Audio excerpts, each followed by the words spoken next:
तो हम प्रश्न नंबर 11 की जो अमेरिकी मनोविज्ञानी स्किनर हैं उनकी क्रिया प्रसूत के एग्जाम्पल के बारे में हम बात कर रहे हैं। तो क्रिया प्रसूत अनुबंधन का जो सिद्धांत के प्रतिपादित किया था वो हमारे स्किनर द्वारा महोदय ने किया था। अब पुनर्बल का सिद्धांत जो है उसे हम और किस नाम से जानते हैं, तो यांत्रिक अनुकूल सिद्धांत के रूप में भी जानते हैं। तो यही उद्दीपक अनुक्रिया पर आधारित एक नवीन सिद्धांत है। इसमें अनुक्रिया पुनर्बल से संबंधित होती है, ना कि उद्दीपक के साथ होता है। अब चलते हैं नेक्स्ट क्वेश्चन की ओर।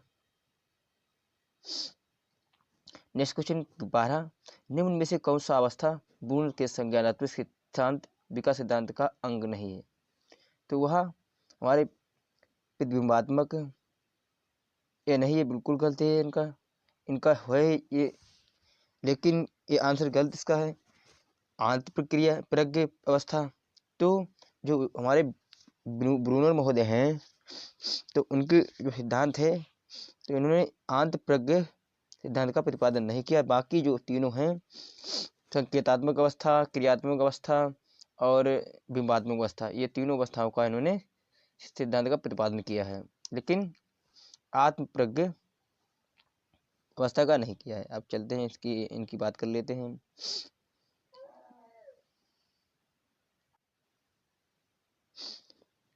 तो हमारे अमेरिका के मनोवैज्ञानिक जेराम ब्रूनर ने संज्ञानात्मक विकास पर नया सिद्धांत दिया था, जो कि जीन पियाजे के संज्ञानात्मक विकास सिद्धांत के वैकल्पिक रूप में पाया जाता है। किसके?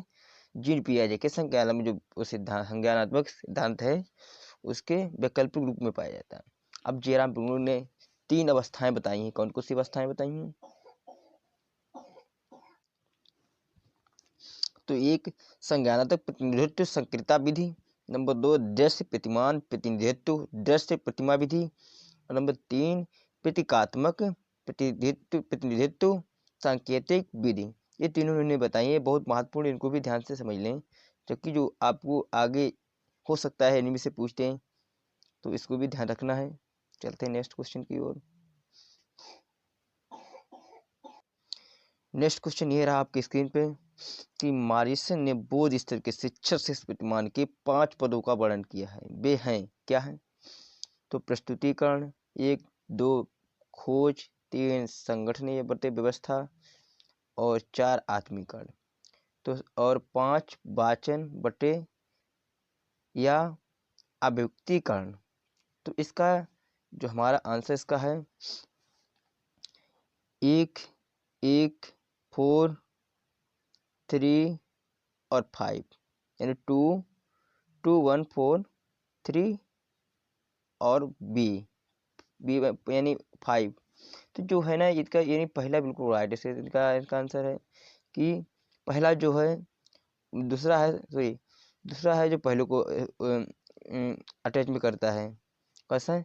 खोज, एरो, प्रस्तुतिकरण, और फिर पहला है जो चौथे को एकत्र करता है, तो प्रस्तुतिकरण और आत्मीकरण, और उसके बाद में ये तीसरा है, ये 5वें को उसे कर रहा है।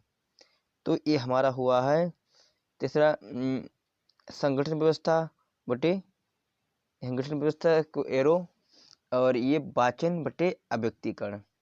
तो ये रही इसकी प्रक्रिया। अब इसके बारे में समझ लेते हैं। तो सही क्रम ये रहा है कि प्रस्तुतिकरण को आत्मीकरण और आत्मीकरण को हम संगठन बटे व्यवस्था में संगठन व्यवस्था बटे या वाचन अभिव्यक्तिकरण इसके अंतर्गत। अब चलते हैं नेक्स्ट क्वेश्चन की ओर। नेक्स्ट क्वेश्चन रहा है मेरी स्क्रीन पे, आपकी स्क्रीन पर, निम्न में से कौन सा संज्ञानात्मक क्षेत्र से संबंधित नहीं है? कि जो संज्ञानात्मक क्षेत्र से संबंधित नहीं है तो उसके बारे में ये पूछा गया है। तो जो हमारा अनुप्रयोग है ये बिल्कुल गलत है, ये नहीं है, बल्कि अनुमूल्यन, ज्ञान और बोध ये संज्ञानात्मक क्षेत्र से संबंधित है। बाकी अनुप्रयोग जो ये संबंधित नहीं है। अब इसके बारे में बात कर लेते हैं। सॉरी इसका वो नहीं होगा, इसका दूसरा होगा अनुमूल्यन, कि जो संज्ञानात्मक क्षेत्र से संबंधित नहीं है वो पहले की हम वैसा अनुप्रयोग कर चुके हैं ऐसा, लेकिन ये दूसरा इसका सही है।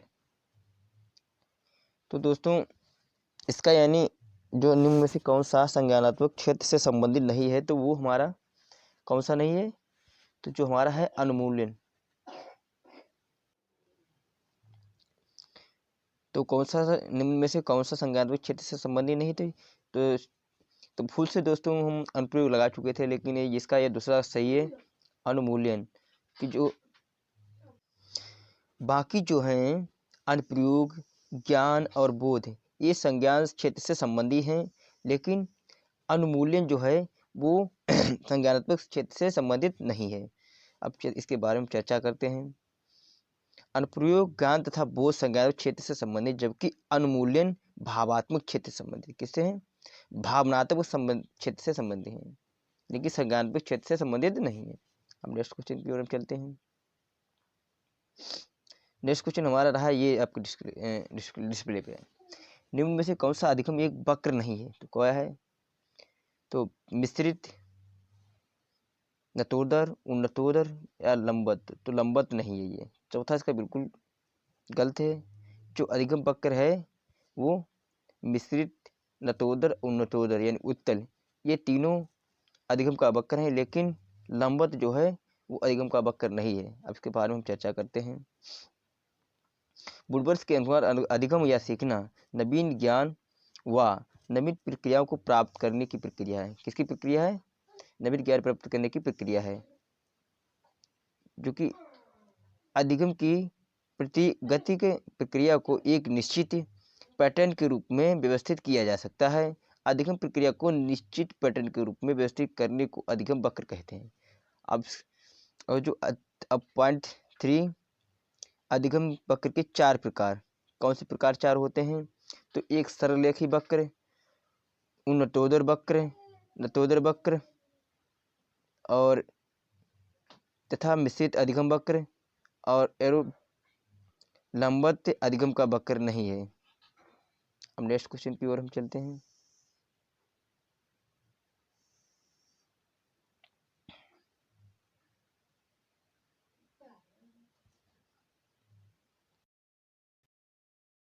तो हम चलते हैं प्रश्न नंबर 16 की ओर। यदि शिक्षक कक्षा में छात्र को समस्यात्मक बालक के रूप में पाता है तो उसे क्या कहेगा? तो उसके बारे में क्या कहेगा? बच्चे को निर्यात कर देना चाहिए, या बच्चे को दंड देना चाहिए, तत्काल वापस भेज देना चाहिए, या बच्चे को परामर्श देना चाहिए? तो ये बच्चे को चौथा सही है बिल्कुल, बच्चे को परामर्श देना चाहिए, सलाह देना चाहिए। ध्यान रखना। आप बच्चे के बारे में बात कर लेते हैं कि शिक्षक कक्षा में एक छात्र को समस्यात्मक बालक के रूप में पाता है तो बच्चे को परामर्श यानी सलाह देता है, जो कि बच्चा के अंदर एक सुधार आ सके और वो अपना कुछ परिवर्तन ला सके, कि यानी शिक्षा में सुधार ला सके। चलते हैं नेक्स्ट क्वेश्चन की ओर। नेक्स्ट क्वेश्चन 17, पाठ्य सहगामी क्रियाएं मुख्यतः संबंधित हैं। किससे संबंधित हैं? तो ये पूछा गया है। तो ये हमारे छात्रों के सर्वांगीण विकास के हेतु बिल्कुल राइट आंसर इसका है कि यह छात्रों के सर्वांगीण विकास से संबंधित है। पाठ्य सहगामी क्रियाएं मुख्यतः किससे संबंधित हैं? तो छात्रों के सर्वांगीण विकास से संबंधित हैं। अब इसके बारे में बात करते हैं। पाठ्य सेवाएं मुख्यतः संबंधित हैं छात्रों के सर्वांगीण विकास से केवल। अब चलते हैं क्वेश्चन नंबर 18 की ओर। क्वेश्चन नंबर 18 ये रहा आपके स्क्रीन पे।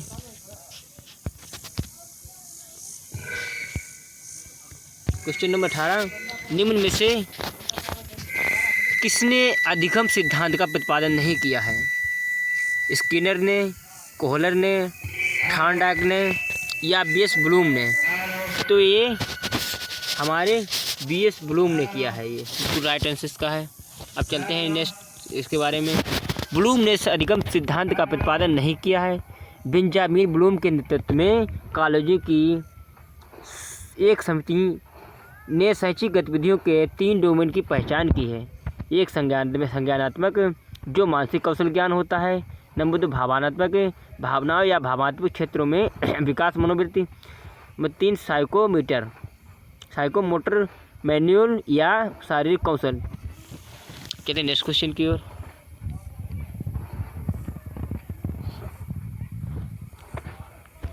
नेक्स्ट क्वेश्चन हमारा रहा है 19 जो कि आपके लिए बहुत इंपॉर्टेंट हो सकता है। और ये शिक्षा में अवरोधन का तात्पर्य होता है। जो शिक्षा होता है इसके अवरोध में जो तात्पर्य होता है इसे हम क्या कहते हैं? तो उसको हम बालक का विद्यालय ना जाना, या बालक का विद्यालय में प्रवेश ना होने लेना, या किसी बालक का 1 वर्ष से अधिक समय तक एक ही कक्षा में रहना बिल्कुल सही है इसका। तीसरा, अब चलते हैं नेक्स्ट क्वेश्चन की ओर। उससे पहले हम आपको इसके बारे में बता दें कि किसी बालक का 1 वर्ष से अधिक समय तक एक ही कक्षा में रहना शिक्षा में अवरोध होता है। अब चलते हैं नेक्स्ट क्वेश्चन की ओर। निम्न में से किस कौशल में पूर्व ज्ञान का परीक्षण आता है? तो प्रस्तावना बिल्कुल राइट आंसर इसका है कि जो प्रस्तावना होती है इसके अंतर्गत कौशल का पूर्व ज्ञान तथा परीक्षण होता है। अब इसके बारे में हम जान लेते हैं थोड़ा। पूर्व ज्ञान का परीक्षण प्रस्तुति कौशल के अंतर्गत आता है। इस कौशल में शिक्षक विद्यार्थियों के पिछले ज्ञान का परीक्षण करके उनसे प्रश्न पूछते हैं। शिक्षक खोज अधिगम को प्रोत्साहित करके बच्चे को अपने अनुभव से जोड़ता है, और शिक्षक उनके पिछले ज्ञान को सक्रिय करके उन्हें अध्याय से जोड़ने का प्रयास करता है, यानी ये इसे अपने पास नज़दीक आने का चांस देता है। क्वेश्चन नंबर 21 जो कि ये रहा आपके स्क्रीन पे। मानव विकास का प्रारंभ होता है किसके द्वारा होता है? तो वो पूर्व बाल्यावस्था से होता है, गर्भावस्था से। बिल्कुल राइट आंसर इसका दूसरा है कि जो कि गर्भावस्था से मानव का विकास प्रारंभ होता है, क्योंकि जब बालक जब पेट में होता है तो वहीं से उसका विकास होना प्रारंभ हो जाता है, वहीं से वो सीखता है। इससे पहले मैं एक वीडियो में आपको बता चुके हैं, यानी अभिमन्यु की कहानी के बारे में। वैसे ठीक इसी प्रकार में होता है। बच्चा जो पेट सीखता है इसका विकास प्रारंभ होता है, तो वो बच्चे माँ के पेट में जब होता है तभी से उसका स्टार्ट हो जाता है। हमने प्रश्न नंबर 22 की ओर चलते हैं। प्रश्न number 22, the conditions of learning पुस्तक के लेखक कौन है? F.F. स्किनर, या E.L. थॉर्नडाइक, या I.P. पावलोव, या R.A. गैने? तो R.M. गैने बिल्कुल राइट आंसर इसका है। अब R.N. गैने के बारे में बात कर लेते हैं। यह एक अमेरिकी शैक्षिक मनोवैज्ञानिक रॉबर्ट बिलंग गंगे ने द कंडीशन ऑफ लर्निंग नाम की एक किताब लिखी है। ये क्या है? एक पुस्तक इन्होंने लिखी है। इस पुस्तक में उन्होंने सीखने का पदानुक्रम प्रस्तावित किया है, जिसमें सीखने के कार्य की उनकी जटिलता के स्तर के आधार पर पदानुक्रम में आयोजित किया है। क्या किया है? पदानुक्रम आयोजित किया है। I.P. पावलोव ने कंडीशनर रिफ्लेक्स, B.F. स्किनर ने वर्बल बिहेवियर तथा E.L. थॉर्नडाइक ने एनिमल इंटेलिजेंस नाम पुस्तक लिखी है। वर्बल। नेक्स्ट, किशोरावस्था बड़े संघर्ष, तनाव, हमला व विरोध की अवस्था है। यह कथन किसका है? तो यह स्टेनले हॉल बिल्कुल राइट इसका है कि जो स्टेनले हॉल है इनकी यह रचना है। क्या है? यह कथन स्टेनले हॉल ने दिया था कि किशोरावस्था बड़े संघर्ष तथा तनाव, हमला व विरोध की अवस्था है। नेक्स्ट क्वेश्चन की ओर हम।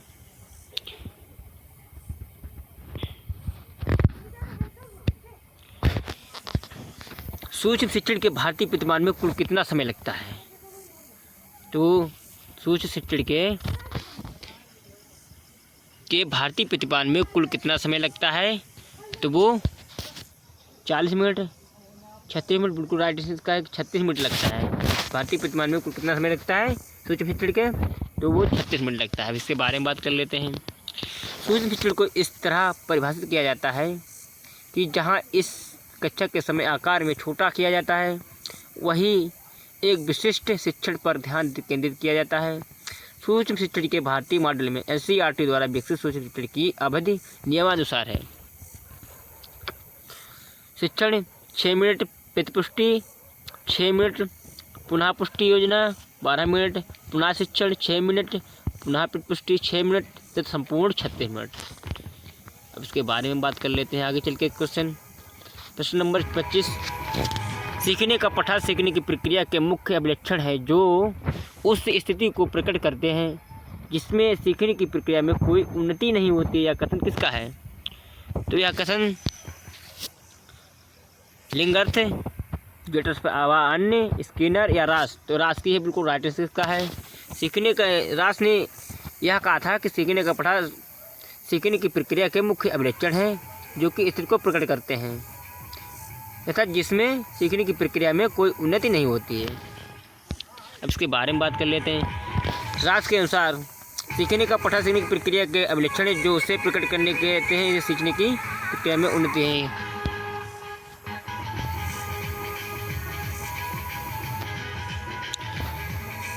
व्यवहार के कारण व्यवहार में परिवर्तन ही अधिगम है, किसने कहा था? तो यह गिलफोर्ड ने कहा था। बिल्कुल राइट आंसर इसका है कि गिलफोर्ड ने ये कहा था कि व्यवहार के कारण व्यवहार में परिवर्तन ही अधिगम है। इसके बारे में बात कर लेते हैं। गिलफोर्ड के अनुसार व्यवहार के कारण व्यवहार में परिवर्तन ही अधिगम है। तो इसकी ये सूची है जो ए बी दो भागों में विभाजित है, इसके बारे में हम अभी चर्चा करते हैं। तो इसके बारे में चर्चा करते हैं कि ए जो है यानी 4 है तो ब्रूनो ने संप्रदाय उपलब्धि शिक्षण का प्रतिमान दिया है और बी 3 यानी अग्रिम संगठन शिक्षण का प्रतिमान दिया। ग्लेजर ने आशुबेल ने अग्रिम संगठन शिक्षण का प्रतिमान दिया है और वही सी पहला विलेजर ने बुनियादी शिक्षण के प्रतिमान तथा डी दूसरा यानी साइंटिक्स शिक्षण प्रतिमान। गार्डन ने साइंटिक्स प्रतिमान दिया। तो इसका ये दूसरा बिल्कुल राइट आंसर इसका है। चलते हैं नेक्स्ट क्वेश्चन के इसके बारे में बात कर लेते हैं कि सुमेलित है कि ब्रूनो ने संप्रदाय उपलब्धि शिक्षण प्रतिमान किया है, आशुबेल ने अग्रिम संगठन शिक्षण प्रतिमान, ग्लेजर ने बुनियादी शिक्षण प्रतिमान तथा गार्डन ने साइंटिक्स शिक्षण प्रतिमान। अब नेक्स्ट क्वेश्चन की ओर चलते हैं। समस्या समाधान का प्रथम चरण क्या होता है? क्या होता है? समस्या की पहचान। बिल्कुल राइट आंसर का समस्या और पहचान जो होती है वो समस्या का समाधान का प्रथम चरण होता है। नेक्स्ट क्वेश्चन इसके बारे में बात कर लेते हैं कि समस्या को सुलझाने की विधि में शामिल चरण।